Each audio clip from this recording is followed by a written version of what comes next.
Mercedes Moné is double champion, but the fans have completely turned on her. Naomi, Tiffany Stratton, and Zoey Stark qualify for the Money in the Bank match. Toni, Storm, and Mina Shirakawa feud ends in a lesbian three-way kiss. Perfect finish to the Pride Month. Liv Morgan continues her thirst for Dom Dom, and Dr. Britt Baker finally returns with the AEW audience losing their minds.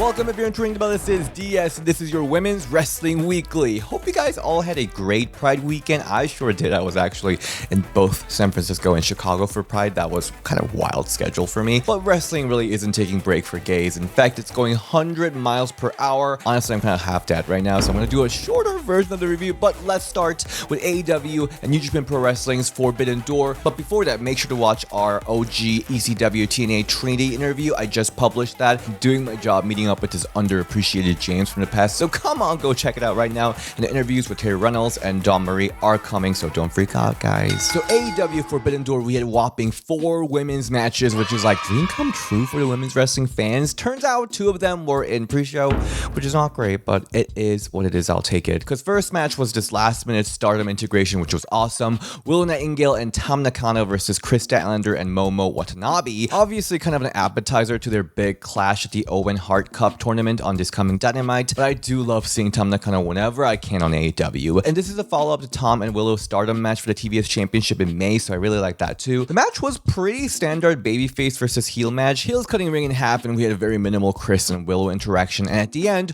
Willow hits Momo with a huge pounce, followed by Tom's beautiful tiptoe German for the win. It was a fun match, I'll say I'm satisfied. Then we got Owen Hart Tournament first round match, Saraya versus Mariah May, with Toni Storm looking like a dance mom in tracksuit coming out to support Mariah. I don't really know how to feel about Saraya's single match landing in pre-show. She really has a star power to be on the top of the division, but here we are. At least I think she's having tons of fun with Harley Cameron with this gimmick. The match was pretty good. Mariah is just like so fun to see in the ring, and you know she loves the divas, love the stratosphere. She sold the heck out of that page turner better than anyone I've seen, to be honest. And at the end, she reverses Rampage and picks up a surprise win from Saraya. The way that Eve Torres reversed French DDT and defeated Marie. Am I crazy for remembering the exact reference? I feel like Mariah loves divas enough that this might be the reference, or maybe I'm just crazy. This match was fun, but I wish I saw a little bit more from Saraya, because I personally really want to see Saraya do more in general, especially in a pay-per-view match, so I'll say this was fine. Good, not bad. Heading into the main show, we start with Timeless Toni Storm versus Mina Shirakawa for the AEW Women's World Championship, and both of their love, Mariah is already in the ring with the flower bouquets for both, looking beautiful, and I popped so hard for Toni's entrance here, coming in as a Statue of Liberty. She's not even American, but the USA chants break out, and right as the match starts, Mina goes for Toni's knees, which just kind of surprised me, and Mariah outside is very much conflicted whom to cheer for, and the highlights of this match has to be that diving top rope DDT from Mina. Then she goes for the glamorous driver finisher, but Toni kicks out, and at the end, Toni hits 2 headbutts followed by German suplex and Storm Zero for the win in 12-minute match, and post-match, Mina offers a handshake to Toni and Toni accepts it. Then things quickly escalates to a hug, and then Mariah bringing 2 lovers to do a 3-way kissing. I mean, what a way to end the Pride Month. I enjoyed this match and the lesbian throuple love wins all ending, but I would be lying if I had a bigger expectation for both the match and the storyline. I wish Mariah played a bigger role in this particular match, but she was more in the background, staying generally neutral and a passive role throughout this whole feud,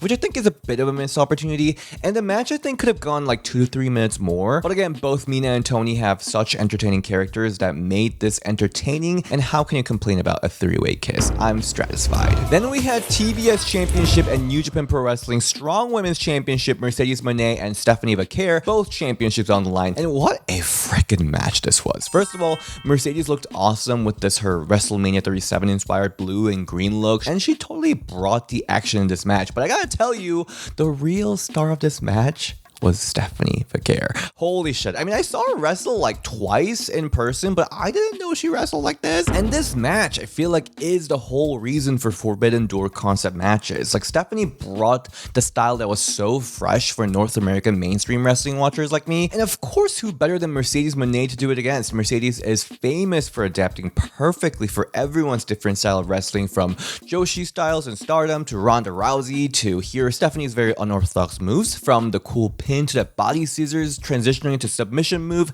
and DDT reversal, all so freaking cool. And I love the intensity she was drilling Mercedes' face into the mat. Yeah, the sheer power and precision that Stephanie brought here gagged me so much. Like that dragon screw, I could believe Mercedes broke her leg right there. And Mercedes, of course, she brought it. Like Stephanie's moves all looked absolutely devastating thanks to Mercedes' crazy son. She's known for that. She definitely brought it there. And that beautiful tornado DDT bouncing off of the ropes from Mercedes was awesome. But really, to be 100. Let me keep it 100 with you. That keep up battle said it all. This was about Stephanie, and the crowd felt it. As the match progressed, fans were overwhelmingly behind Stephanie and just like loudly booing Mercedes. And Mercedes totally heard it, and you can see she was just like fully embracing the hate, especially after that 2 back-to-back vicious backstabbers. She was just drinking up all the booze. Was Mercedes out wrestled for the first time? Honestly, maybe. Like I know that Mercedes historically was so good at making her opponents look good.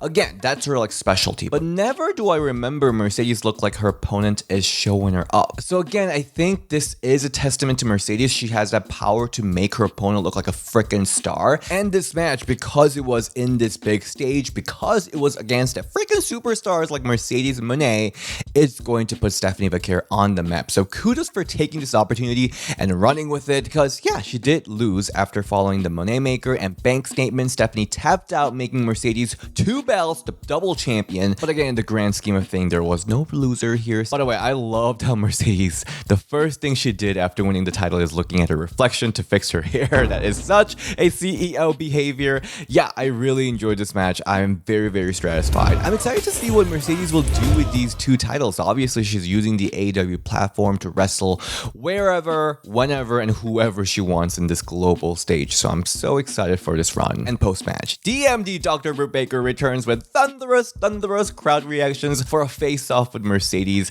Finally, Britt Baker is back. And yeah, we know that she's been basically screaming to be back on AEW TV for a while now since the interview with me. But honestly, she couldn't have arrived in a better time. The crowd already turned on Mercedes during this match, so they were ready to cheer the OG leader of AEW Women's Division, Britt Baker, like probably louder than ever. So it was just so delicious. This feud is going to be so good. I kind of can't wait to see Britt Baker go off on the mic on Mercedes. Oh, it's gonna be so juicy. Okay, so let's quickly go through SmackDown. We had 2 Money in the Bank qualifying matches. First was Tiffany Stratton versus Candice LeRae versus Jade Cargill triple threat. Obviously, Jade looked like $1,000,000 as always. I love the gear too, super cute. But Candice LeRae, I love how Candice got to shine a little bit. She showed like maybe 5% of what she could do. But even that, she was sparkling, she looked awesome, and the fans were just loving it. And the mid-match, we see Nia Jax and Bianca Belair come out to watch this match from the ringside, and while the referee was busy trying to stop these 2 from fighting outside, Indy Hartwell sneaks in to shove Jade into the ring post, knocking her out. And in the ring, Indy's partner Candice misses Lionsault and Tiffany hits the prettiest moonsault ever to pick up a win, qualifying for the ladder match. Satisfied. And the WWE Women's Undisputed Champion Bayley is again stuck in the backstage and gets berated by Blair Davenport. Again, the disrespect continues. And this leads to a second qualifying match, triple threat, Naomi versus Blair Davenport versus Indy Hartwell. Naomi's Xbox looking gear.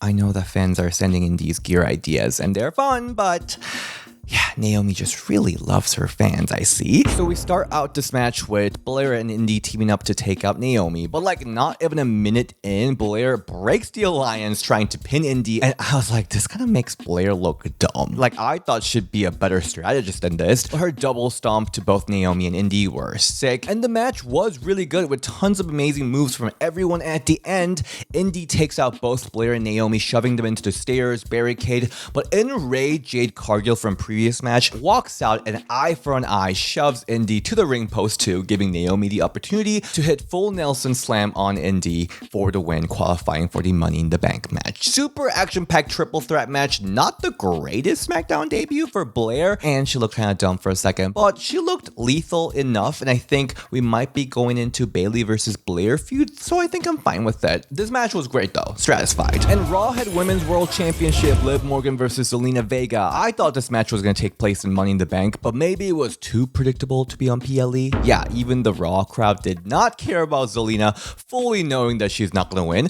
but this match was really, really good actually. Honestly, after seeing this match, I could totally see this match being on PLE and being totally serviceable. But yeah, from that beautiful moonsault on, I think Zelina gagged the crowd a bit. They got really, really invested. Also, midway through the match, Dom and Rey Mysterio come in to watch the match from the ringside, and Liv just trolling Rey and Dom, and Rhea watching from home with the three amigos and Rhea's prism lock. That was awesome. Then Zelina follows up the moonsault with the wild top rope sunset flip powerbomb. Then 619 followed by the spectacular tornado DDT. I gotta admit, she really popped off here.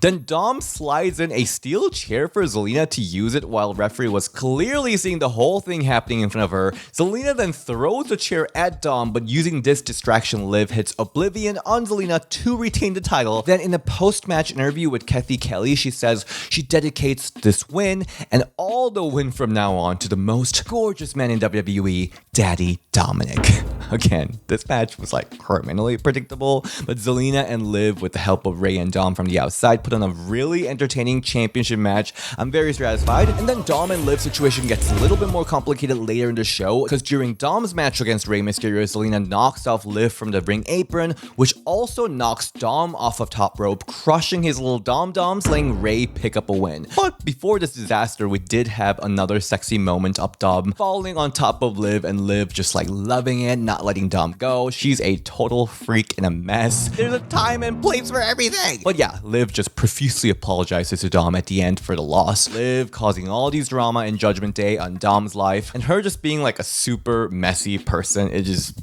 kind of entertaining, I gotta say. Then we got the last Money in the Bank qualifier match, Dakota Kai versus Zoey Stark versus Ivy Nile, and Ivy Nile popped up in this match. She had this like really cool punch and kick combo, came out of nowhere. I was like, whoa! That double top rope bulldog and double German, that was all really cool. And this match escalated with Zoey hitting beautiful tornado DDT off the ropes, followed by chiropractor, which is just one of my favorite finishers of all time. All these triple threat matches have been just like excellent, but especially this one, I think had an amazing time up until the end where things got a little messy. So at the end, Kairi Sane runs in to distract Ivy, but the WWE Women's Tag Team Champions Alba and Nyla run out to take out Kairi, and then Zoey super kicks distracted Dakota and finishes her off with Z360 for the win, qualifying as the last participant of the Money in the Bank ladder match. Granted, not the most exciting choice storyline-wise, but you know she's going to be in there to take everybody's bump in this ring, make the match great, so I totally see why she's there. I do wish Dakota was qualified though. She's been really asking for the opportunity to shine on Twitter, on her streams and everything, but her failing here, getting pinned, is part of the storyline, and we see her all frustrated backstage with Io judging the heck out of her for failing yet again, and Lyra comes in to, I don't know, just to be mean, rub the salt on the wound, and they are attacked by Katana and Kaden, who jumped in so fast I could barely see who it was. It's damage control against the world again, but also we briefly saw Sonya Deville trying to sell something to Zoey again, backstage with Shayna shooing her away. I'm surprised that Sonya didn't do anything in this qualifying match, but maybe she'll be involved in the ladder match, because I'm curious what the suit lady is trying to sell. Okay, again, it was just Pride Weekend, so cut me some slack, I'm gonna